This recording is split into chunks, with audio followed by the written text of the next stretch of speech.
He always took his wedding ring off for the gym, at least, that's what he told me. But when I found a hotel receipt in his gym bag, I knew the truth. That night, I followed him instead of asking questions. He wasn't at the gym, he was in a hotel lobby, wrapping his arms around another woman. I snapped a picture and walked straight up to them. "Is this a good time for a workout?" I asked sweetly. He spun around, face pale. She looked at his ringless hand, and then at me. "Wait, you're married." His lies came crashing down in an instant. I don't know if I'm looking for advice or just trying to get this off my chest because my world has been flipped inside out. My husband Mike and I have been together for over 14 years. Married for 12. We live in Chicago, have 2 kids, a house in the suburbs, a life we built from scratch. He's always been one of those guys who's into fitness, nothing crazy, just committed. He hits the gym almost every evening after work. Monday through Friday, like clockwork. He says it's his stress relief. I never really questioned it. At first, it was kind of inspiring. I admired his discipline. It felt like he cared about his health and, by extension, our future together. But then little things started happening. And they just didn't sit right. About 3 months ago, I noticed he started acting weird about his phone. He used to leave it lying around the house, face up, no lock. Now it's always in his pocket or face down if he puts it on the table. And he put a passcode on it. I asked once, half joking, and he said, "I've got work stuff on here now. It's just policy." Okay, reasonable. Then there were the showers. Every time he came home from the gym, he'd go straight to the bathroom. That's not unheard of, right? Except he never used to do that. He'd come home, grab dinner, maybe play with the kids a bit, then shower. Now, he barely says hi and beelines to the bathroom. Still, I let it go. Then one night, I was doing laundry and saw his wedding ring on the nightstand. I picked it up and asked why he took it off. He told me, "I take it off for the gym so it doesn't get scratched or caught on anything." Again, it made sense. But it felt off. It was the way he said it. Too quick. Like he'd practiced it. So now my gut is starting to whisper things I don't want to hear. I tried to silence it. I told myself I was being paranoid. That I was tired.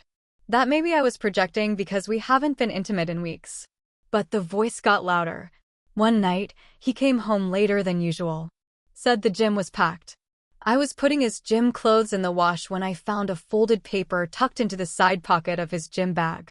It was a hotel receipt. Not a bill. Not a flyer. A receipt. From the Courtyard Marriott in Oak Brook. 2 nights ago.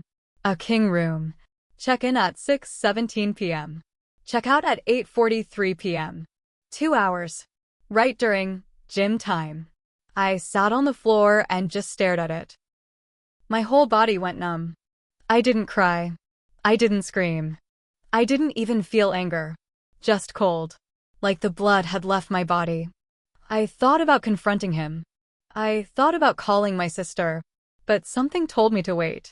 I needed to be sure. I needed to see it with my own eyes. Because if I was wrong, I'd be destroying my family over a piece of paper. If I was right, well, I already knew. So the next day, I told him I was taking the kids to my mom's for the weekend. She lives a couple towns over and watches them sometimes. He didn't ask many questions. He said, "Enjoy the break." That stung. Friday night came. He packed his gym bag like always. Said he'd go after work. I waited about 10 minutes after he left, then got in my car and followed him. He didn't go to the gym. He drove straight to the Marriott. I parked across the lot and watched for my car. He got out of the car, checked his reflection in the window, and walked in. No bag. No ring. Just his phone and keys. 10 minutes later, a woman walked in. Brunette. Tall. Tight jeans, red coat. They met in the lobby like it was choreographed. He smiled at her in a way I hadn't seen in a long time. Like she was the best part of his day. Then he hugged her. Not a friendly hug. A long one. His hands stayed on her back way too long. I sat there and stared, phone in my hand, shaking. I felt sick. But I took a picture. Then I got out of the car. I didn't even think about what I'd say. I just walked into the lobby, straight at them. Mike saw me first. His face went white. Like actual, literal white. The blood drained out of him. The woman looked confused. I walked right up, held out my phone, and said, "Is this a good time for a workout?" Silence. She looked at him, then at me, then down at his hand. "Wait, you're married?" she asked, stepping back like she'd touched something hot. Mike opened his mouth, closed it, opened it again, but nothing came out. I turned around and walked out. He followed me, babbling something about, "It's not what you think," and "Can we talk?" I got in my car and left. I haven't spoken to him since. I'm staying at my mom's right now with the kids. I haven't told them anything. They just think we're visiting Grandma. I don't know what to do next. I haven't filed for anything. I haven't told any of our friends. I haven't even cried yet. I feel like I'm outside of my own body watching this whole thing happen to someone else. I keep thinking about all the nights he said he was working late, or lifting, or grabbing a post-gym smoothie. And now I wonder how many times he was lying. How many lies did he tell so smoothly that I never thought to question them? And the worst part? I think part of me always knew. The day after I caught him at the hotel, he showed up at my mom's house. I didn't even know how he found out I was there. Maybe he guessed. Maybe he tracked my phone. He knocked. My mom opened the door, saw his face, and told him to wait outside. Then she came and got me. I didn't want to go out there. I wanted to pretend none of it had happened. But I walked out, stood on the porch, arms crossed, waiting for him to speak. He looked like hell.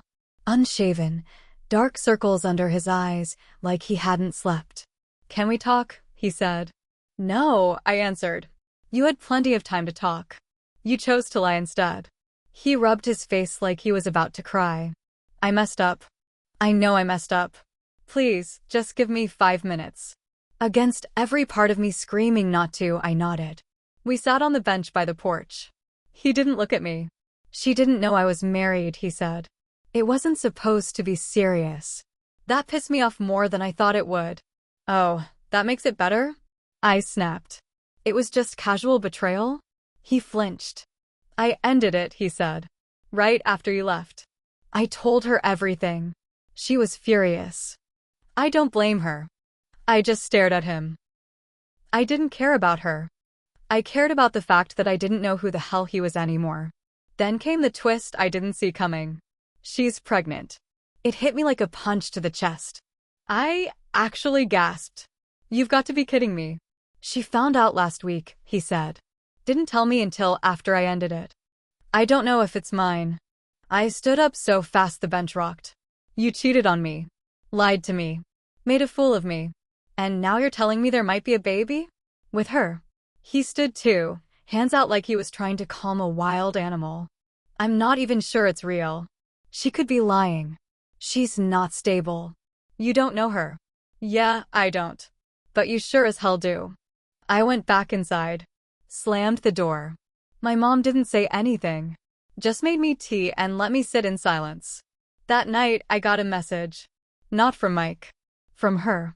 The woman. It was short. "I'm sorry. I didn't know. I found your name through his emergency contact info.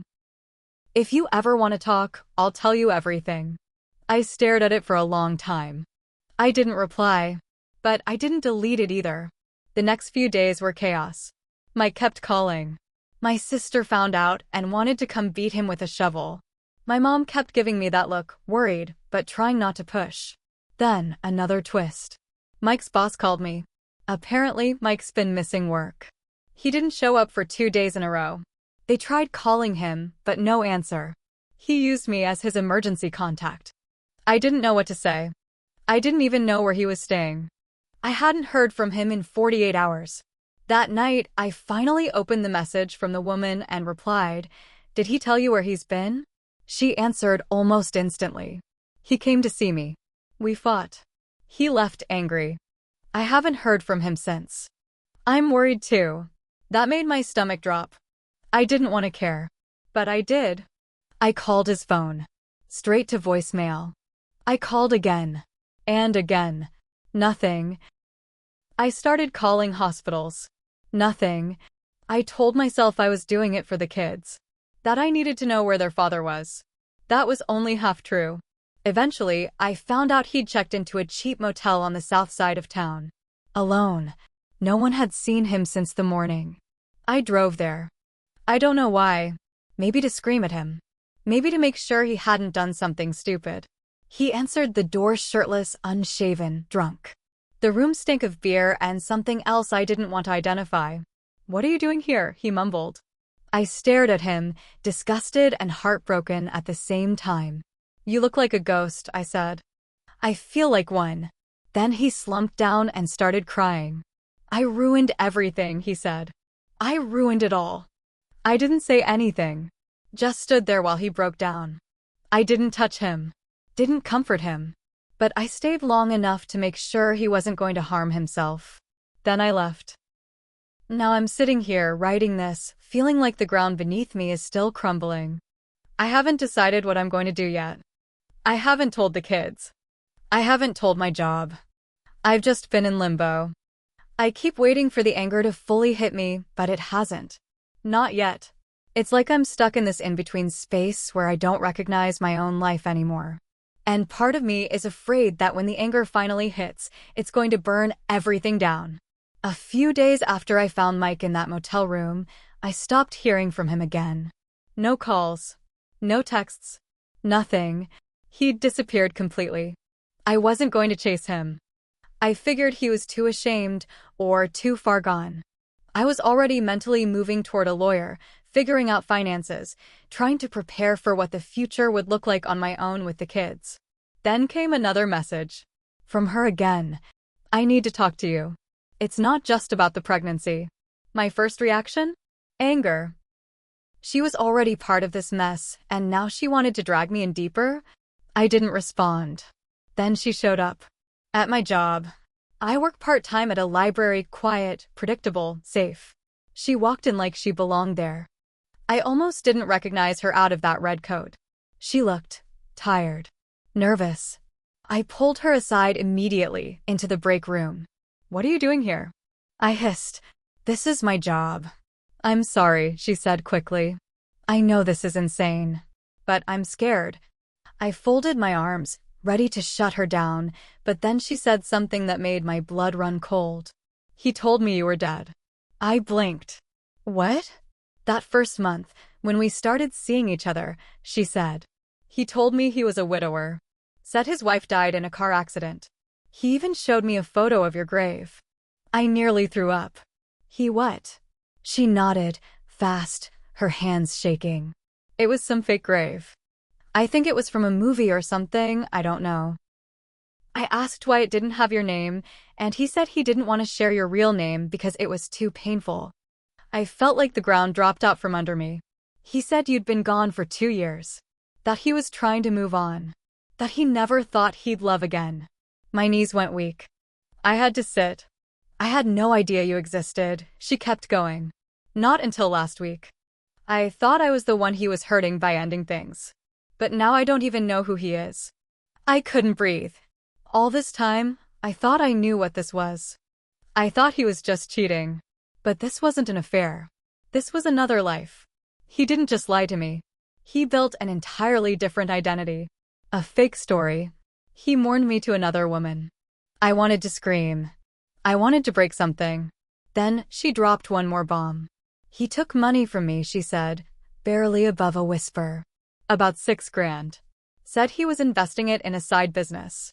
He promised he'd pay me back once it took off." I sat there stunned. "I know," she said quickly. "I was stupid. I just believed him. He was charming. Sad." I felt bad for him. Suddenly it all made sense. Mike hadn't just been cheating, he was conning her. But why? We weren't struggling for money. Our bills were paid. He had a decent job. We had savings. Why would he take money from her? Unless there was someone else too. I started digging. Call logs, emails, old phone records. I'm not tech savvy, but desperation is one hell of a teacher. And what I found made my stomach turn all over again. There were at least 3 other women. Different area codes. Same pattern. Emotional vulnerability. romantic attention, stories of grief, investment promises, slowly building trust, and then asking for money. Mike wasn't just cheating. He was running a scam. A scam with me, his wife, as part of the backstory. He used my face, my death, to manipulate people. And here's the thing that still messes me up. He kept coming home.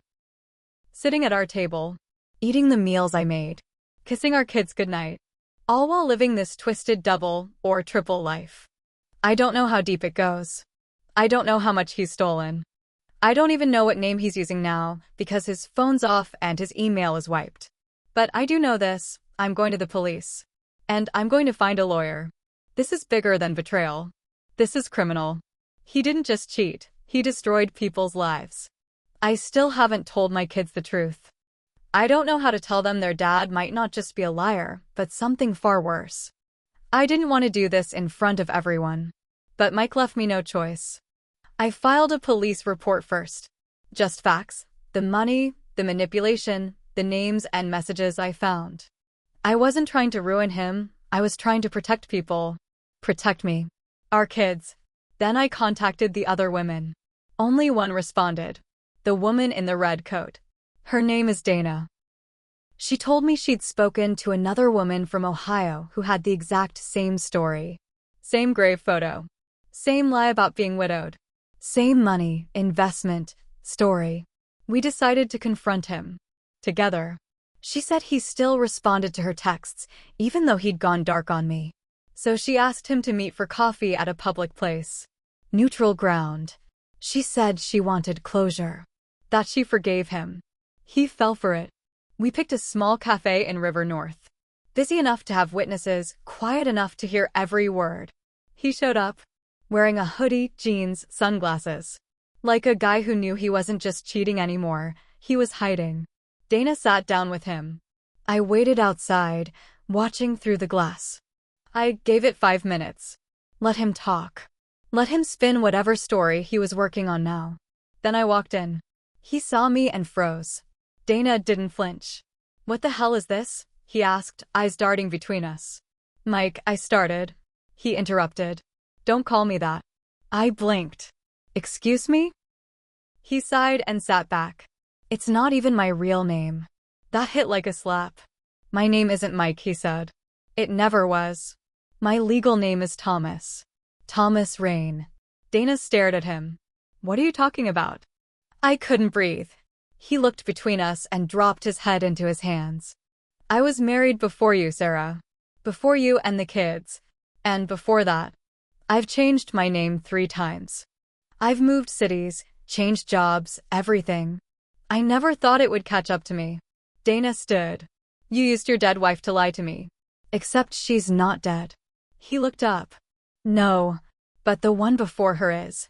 My knees buckled. I didn't kill her, he said quickly, eyes wide. She had cancer. I took care of her until the end. It broke me. And after that, I just couldn't go back to being the same person. You mean you chose to become someone else, I said. He nodded slowly.